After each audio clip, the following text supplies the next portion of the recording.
Tu rentres des cours un soir, après une journée horrible, encore. T'es prête à tout abandonner cette fois.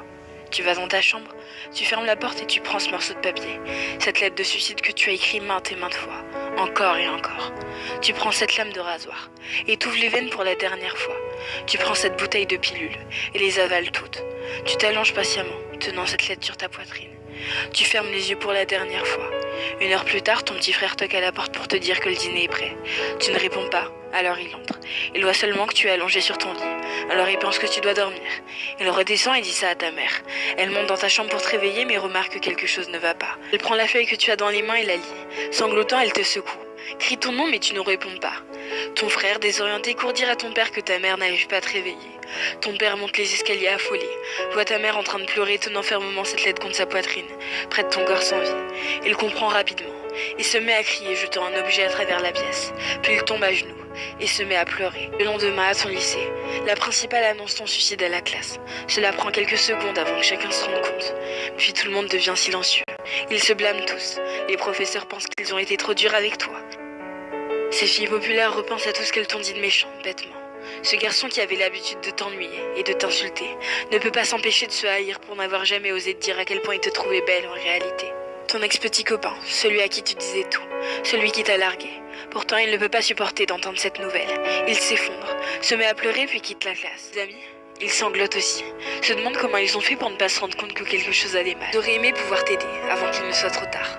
Et ta meilleure amie, elle est en état de choc. Elle ne peut pas y croire. Elle savait ce que tu traversais, mais elle ne pensait pas que ça allait aussi mal, au point d'en finir. Elle ne peut pas pleurer. Elle ne veut rien ressentir. Elle se lève et sort de la classe. Dans le couloir, elle s'effondre par terre, tremblante.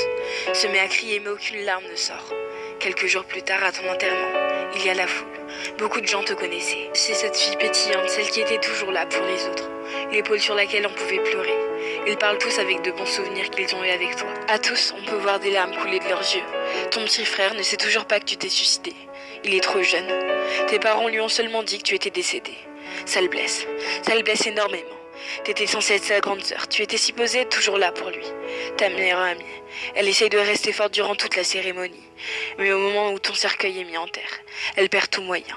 Et se met à pleurer comme elle ne l'a jamais pleuré. Et elle continuera, pendant des jours et des jours. 2 ans plus tard, tes amis, pour la plupart tombés dans la dépression, parlent toujours à un conseiller thérapeute 1 fois par semaine. Certains de tes professeurs ont tout simplement quitté leur job. Ces filles populaires ont maintenant des troubles alimentaires.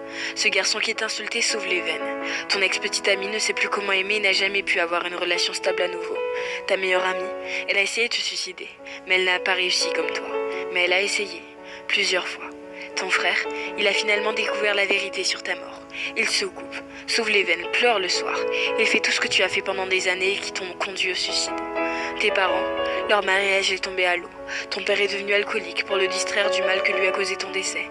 Ta mère est tombée dans une profonde dépression qui l'a tuée à petit feu. Il a sclé toute la journée dans son lit.